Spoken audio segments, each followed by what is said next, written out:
Hello दोस्तों, कैसे हो आप सभी। आई होप आप सभी बढ़िया होंगे, मस्त होंगे और आपकी पढ़ाई भी अच्छे प्रकार से चल रही होगी। ठीक है, आज हम करने वाले हैं भाषा, व्याकरण और लिपि के क्वेश्चंस। ठीक है, तो आपको ये क्लास पूरी वॉच करनी है और आपको आपके एग्जाम की बहुत अच्छे प्रकार से तैयारी करनी है।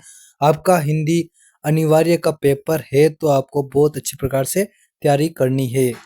और चलो हम स्टार्ट करते हैं क्लास को। ओके, और क्वेश्चंस पे आते हैं। क्वेश्चन पे आते हैं और मोस्ट इंपोर्टेंट क्वेश्चन होने वाले जो आप कई बार एग्जामों में छप चुके हैं ये क्वेश्चन। ओके ओके, प्रश्न नंबर एक आता है, ये जो भाषा व्याकरण लिपि के क्वेश्चन होंगे वो आपके खाली जगह में आएंगे, फिल इन द ब्लैंक्स में आएंगे। ठीक है, तो क्वेश्चन है, एक सीमित क्षेत्र में बोली जाने वाली भाषा का स्थानीय रूप क्या कहलाता है। इसमें खाली जगह में क्या आएगा, एक सीमित क्षेत्र में बोली जाने वाली भाषा का स्थानीय रूप क्या कहलाता है, बोली कहलाता है। क्या कहलाता है, बोली। यानी एक सीमित क्षेत्र में बोली जाती है वो क्या कहलाती है, बोली कहलाती है। बोली का कोई व्याकरण नहीं होता है।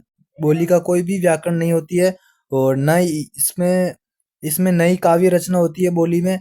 और ये एक सीमित क्षेत्र में बोली जाती है। ठीक है, आपको ये याद रखना है। ओके, क्वेश्चन नंबर 2 पे चलते हैं। तो हम क्वेश्चन नंबर 2 में देखते हैं कि अ, 2 नंबर क्या है, हिंदी, संस्कृत, प्राकृत, मराठी, कोंकणी और नेपाली भाषा किस लिपि में लिखी जाती है।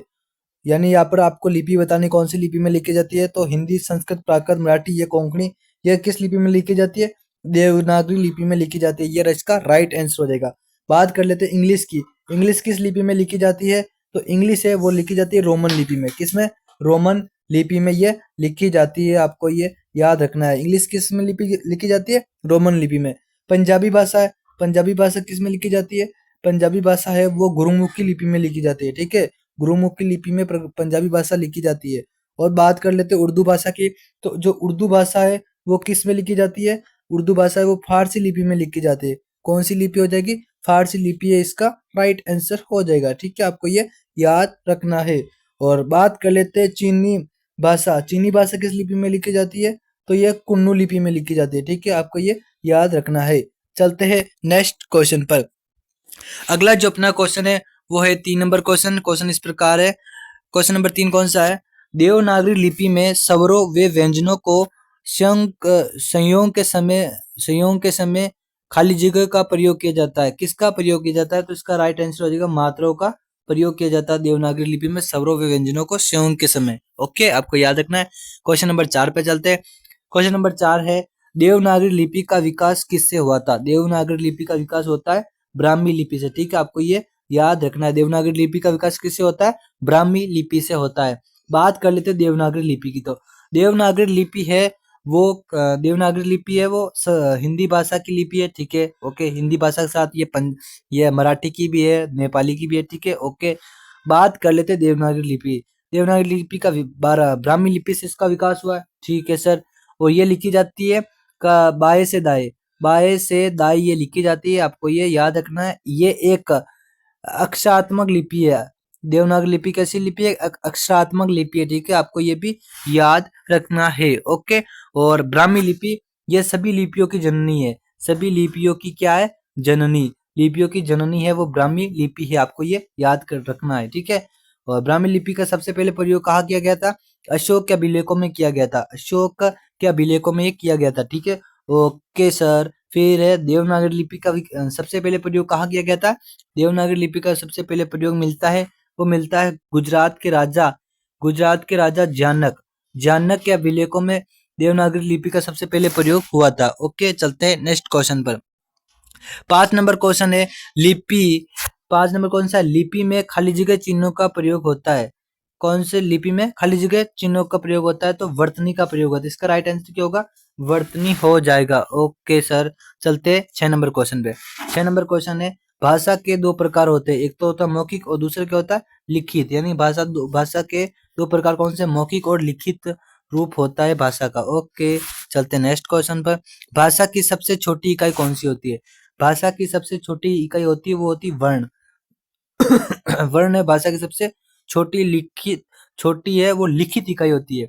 2 प्रकार के क्वेश्चन बनते हैं, एक बनता है भाषा की सबसे छोटी मौखिक इकाई कौन सी है और लिखित इकाई कौन सी है। लिखित इकाई है वो कौन सी है, वर्ण। वर्ण है वो लिखित इकाई होती है, और मौखिक इकाई कौन सी है सबसे, भाषा की सबसे छोटी मौखिक इकाई की बात कर लेते हैं तो वो हो जाएगा वो ध्वनि। ध्वनि है भाषा की सबसे छोटी मौखिक इकाई है, ठीक है। बात कर लेते हैं भाषा की भाषा की सबसे भाषा की सबसे छोटी सार्थक इकाई कौन सी है। भाषा की सबसे छोटी है सार्थक इकाई कौन सी है, तो हो जाएगा शब्द। शब्द है वो भाषा की सबसे छोटी सार्थक इकाई होती है। चलते हैं नेक्स्ट क्वेश्चन पर।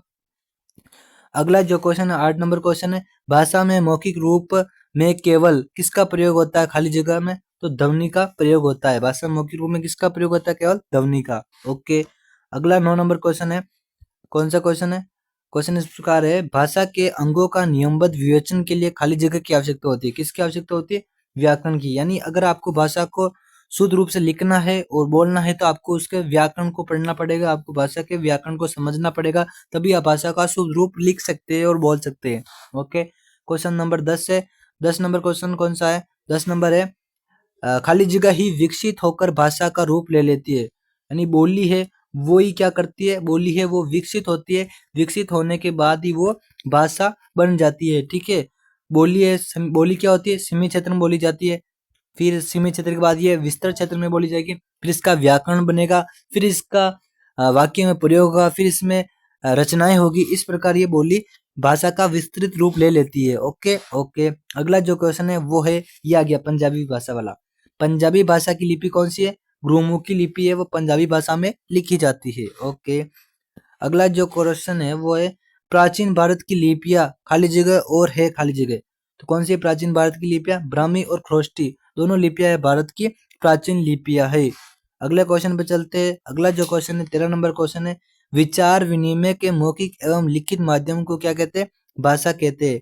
भाषा है वो विचार विनिमय के मौखिक एवं लिखित माध्यम को भाषा कहते हैं। मतलब भाषा के माध्यम, भाषा ही एक माध्यम है जिससे मनुष्य अपने विचार एक दूसरे को पहुंचाते हैं, वो कौन सी होती है, भाषा होती है। Okay okay. 14 नंबर क्वेश्चन है, भाषा खाली जगह, भाषा खाली जगह है, लिपि खाली जगह। यानी भाषा क्या है, सूक्ष्म है, भाषा सूक्ष्म है और लिपि क्या स्थूल है, ठीक है। आपको ये याद रखना, खाली जगह में भी आपके क्वेश्चन आएंगे ये। अगला जो क्वेश्चन है वो है 15 नंबर क्वेश्चन है, हिंदी भाषा की लगभग कितनी बोलियां, 18 बोलियां है वो हिंदी भाषा की है। हिंदी भाषा की 18 बोलियां, आपको ये याद रखना है। अगला जो क्वेश्चन है 16 नंबर क्वेश्चन है, भाषा की शुद्धता के लिए हमें किसका अध्ययन करना पड़ता है, व्याकरण का। भाषा का हम शुद्ध रूप तभी लिख सकते हैं जब हमें उसका व्याकरण का ज्ञान होगा। Okay okay. अब 17 नंबर क्वेश्चन, उर्दू भाषा की कौन सी लिपि है, फारसी लिपि, मैंने आपको बता दिया ये भी। ओके। फिर है, सुनना बोलना पढ़ना और लिखना भाषा के क्या कौशल है। सुनना बोलना पढ़ना और लिखना भाषा के कौशल है, खाली जगह में आपको ये याद रखना है। अगला जो क्वेश्चन है वो है, हिंदी को राजभाषा का दर्जा कब दिया गया था, 1449 में हिंदी भाषा को राजभाषा का दर्जा दिया गया है, ठीक है। मैं एक्स्ट्रा बातें और बताता हूँ, वो आप भी समझ लेना। हिंदी भाषा को राजभाषा कब बनाया गया था, 14 14 सितंबर 14 सितंबर 14 सितंबर 1949 को हिंदी भाषा को क्या बनाया गया था, राजभाषा बनाया गया, ठीक है। 14 सितंबर 1949 को। और फिर 14 सितंबर को क्या मनाया जाता है, 14 सितंबर को क्या मनाया जाता है, 14 सितंबर को मनाया जाता है राष्ट्रीय हिंदी दिवस। भारत में जो हिंदी दिवस है वो कब मनाया जाता है, 14 सितंबर को राष्ट्रीय हिंदी दिवस मनाया जाता है। हिंदी दिवस है वो मनाया जाता है। ओके। बात कर लेते हैं अंतर्राष्ट्रीय हिंदी दिवस की। तो अंतर्राष्ट्रीय हिंदी दिवस भी क्वेश्चन में आ सकता है आपके। अंतर्राष्ट्रीय हिंदी दिवस कब मनाया जाता है, यह मनाया जाता है 10 जनवरी को। 10 जनवरी को अंतर्राष्ट्रीय हिंदी दिवस मनाया जाता है, क्योंकि 10 जनवरी 1975 को क्या हुआ था, प्रथम हिंदी सम्मेलन हुआ था, जो कहा हुआ था, वो हुआ था नागपुर में, ठीक है। आपको ये याद रखना है। ओके। अगला जो क्वेश्चन है 20 नंबर क्वेश्चन है, शासन के कार्यों में का प्रयोग होता है। शासन के कार्यों में किसका प्रयोग होता है, राजभाषा का प्रयोग होता है, ठीक है। राजभाषा भारत की कौन सी है, वो है हिंदी। हिंदी भारत की क्या है, राजभाषा है। आपको ये याद रखना है, ना कि ये राष्ट्रीय भाषा है, ठीक है। ये राष्ट्रीय भाषा नहीं है बल्कि एक राजभाषा है। Okay okay. और अगला जो क्वेश्चन है वो है 21 नंबर क्वेश्चन है, सर्वाधिक लोगों द्वारा प्रयोग में ली जाने वाली भाषा क्या कहलाती है, वो कहलाती है राष्ट्रीय भाषा कहलाती है, ठीक है। ओके। फिर प्रश्न नंबर 22, संविधान की अनुसूची में भाषा का उल्लेख है। कितनी भाषा है संविधान की अनुसूची में, 8वीं अनुसूची में भाषा का उल्लेख है। कौन सी अनुसूची में, 8वीं अनुसूची में भाषा को उल्लेख है, जिसमें 22 भाषा को को क्या बनाया गया है? राजभाषा बनाया गया है। 22 भाषाओं को इसमें 8वीं अनुसूची में सम्मिलित किया गया है संविधान में। ओके ओके सर, बाकी हो गई अपनी क्लास कंप्लीट।